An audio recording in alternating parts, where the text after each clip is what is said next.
Yan, good morning. Yan, Vancouver. Second snow.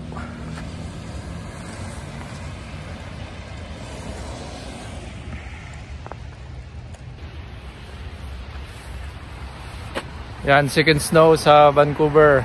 Yan, kailangan gumising para magtrabaho. Yan, napuno. Kailangan tanggalin.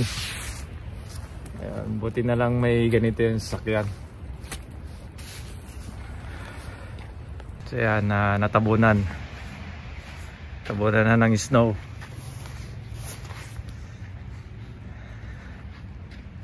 Diyan pa lang.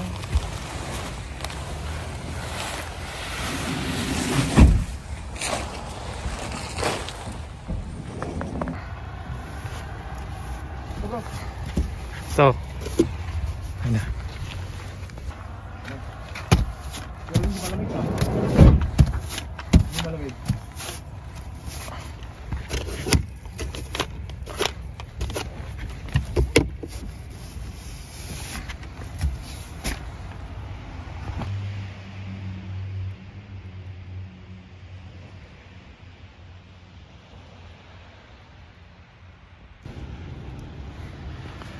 Yan, manipis pa ngayon.